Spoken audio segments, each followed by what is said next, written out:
todo sofrimento, ele vem de Deus? É Deus que está promovendo esse sofrimento? Até onde é, de fato, sofrimento? Como nós entendemos esse sofrimento? E o mais importante, muita gente já disse assim para você, Deus quis que fosse assim, ou Deus permitiu que fosse assim. Mas, olá pessoal, nós estamos aqui com mais um vídeo para vocês e hoje nós vamos falar de um tema que é muito sensível até dentro do que a gente chama igreja, né? E do que a gente diz ser a igreja de Cristo. Esse tema é um tema que traz até certo incômodo e desconforto quando a gente fala dele.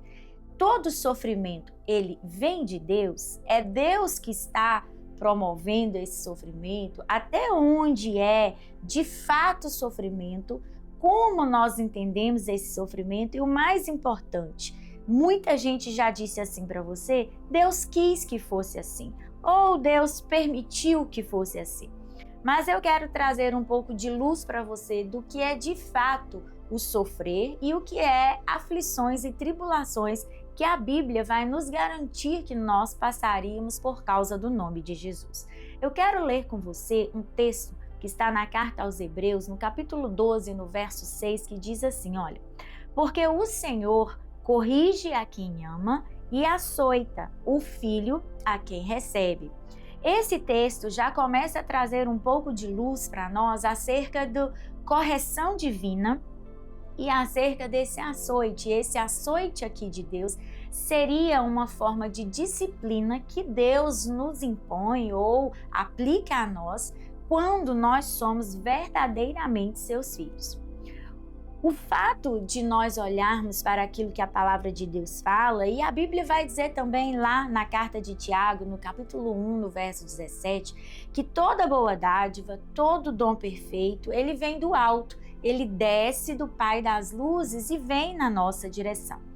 Só que nós também vamos ter o texto de Gálatas 6,7 que vai dizer que tudo que o homem semear, ele vai colher. Ou seja, a minha colheita ela vai estar amplamente ligada ao que eu estou semeando.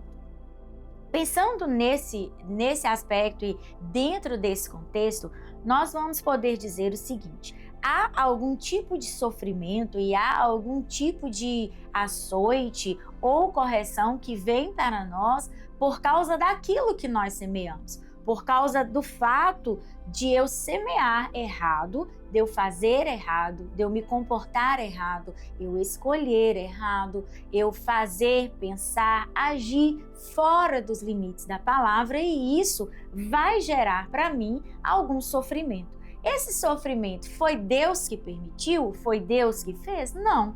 Ele está de fato ligado ao que eu resolvi fazer, às minhas decisões, ao que eu estou fazendo, às escolhas que estou tendo e por isso essas escolhas elas têm consequências.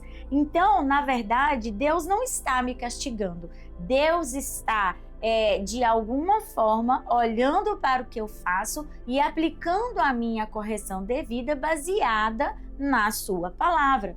Não é que Deus vai permitir o sofrimento, entende? Mas é que Ele vai fazer com que a sua palavra entre nisso que eu fiz e o resultado que isso gerou e vai aplicar a sua palavra dentro disso. Isso não é permitir sofrimento. Na verdade, Deus não vai interferir no resultado que eu obtenho porque é uma lei espiritual. Nós lemos lá em Gálatas 6,7. O que eu plantar, eu vou colher. Nessa colheita, Deus não tem interferência. Por isso, nós precisamos entender que nem tudo é Deus que permite. Mas é Deus não tendo a capacidade, e aqui capacidade não é que ele não pode, mas ele não pode agir fora dos limites da sua palavra.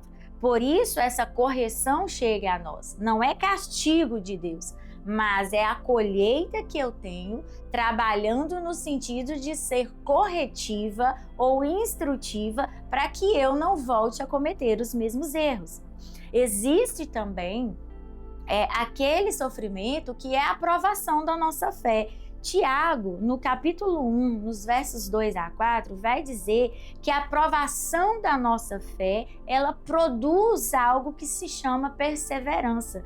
Então Deus, ele não vai provar você. O que muita gente fala de forma incorreta, antibíblica. Deus está te provando. Não, Deus está provando a sua fé nele. E isso aqui é para muita gente um tipo de sofrimento, mas na verdade não é só um sofrimento em si, mas é a minha fé no Senhor sendo provada a ponto de eu entender que Ele é tudo o que eu preciso, que Ele é o meu sustento, que Ele é a minha força, que Ele é tudo que eu necessito para passar por isso e vencer cada provação. Então não é Deus provando você, é Deus provando a fé que você tem nele. De fato, isso não pode nem ser chamado de sofrer, porque isso é bíblico, não é verdade? Isso é a palavra de Deus funcionando para mim e funcionando para você. E algumas tribulações, algumas perseguições que nós vemos, né? E Paulo vai dizer isso muito claramente lá em 2 Coríntios, no capítulo 12, no verso 9, ele vai dizer assim, ó, o poder se aperfeiçoa na fraqueza. Paulo estava aqui falando de tudo que ele havia vivido, de tudo que ele havia passado, de tudo que ele havia experimentado por causa do nome de Jesus. Paulo vai trazer para nós uma luz acerca do que o chamado, acerca do que a nossa vida, o testemunho vai causar no mundo que nós vivemos. O poder se aperfeiçoando na nossa fraqueza vai andar na direção de que nós, entendendo as nossas fragilidades, entendendo as nossas imperfeições, vamos contar única e exclusivamente com o poder divino na nossa vida. Assim, Paulo entende que as tribulações que ele passava, as perseguições, não eram de fato um sofrimento, mas algo que o próprio chamado impunha a ele naquele tempo em que ele estava vivendo. Hoje não é nada diferente. Hoje nós estamos na mesma posição, estamos passando pelas mesmas coisas. Hoje nós temos a perseguição, não como Paulo viveu naquele tempo, não como ele experimentou, de uma forma diferente, mas um sistema que também tenta nos calar, tenta nos intimidar, tenta fazer com que a nossa voz fique oprimida, com que a nossa alma fique abafada pelo excesso de coisas que nós vemos nesse mundo. E toda tribulação e aflição que nós vivemos, de fato, ela tem um propósito. E esse propósito, eu não gosto de ser como muitos religiosos falam, sabe? Que a sua dor tem um propósito, E aqui eu quero que você aprenda a separar o sofrimento, que é tribulação e aflição por causa do testemunho, e as dores que você pessoalmente vive, que são traumas, perdas, né? Sentimentos que levaram você a um estado de estar numa condição de sofrer, que são diferentes daquilo que nós passamos por causa do Evangelho. Deus não vai infligir a você dor. O trauma que você viveu não foi Deus que fez. A perda que você teve não foi Deus que promoveu. Por isso, nós precisamos primeiro aprender a separar o que é de fato o sofrimento humano e o que é a tribulação e a aflição que eu vivo por causa do testemunho. É importante aprender a separar isso para nós não lançarmos para Deus aquilo que Deus não está fazendo, aquilo que não é Ele que está promovendo. As catástrofes do mundo, a dor, a fome, a miséria, Deus não é o agente, o autor dessas coisas.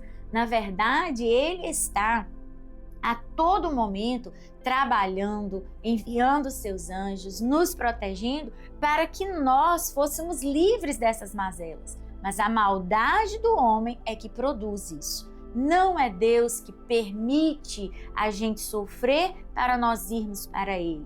A única pessoa em que houve essa permissão e essa autoria divina foi com Jesus Cristo. Ele sim padeceu, sofreu, apanhou, foi crucificado, foi vituperado, ele foi sim imposto a ele um sofrimento carnal ali na sua carne, para que eu e você tivéssemos vida e vida abundante.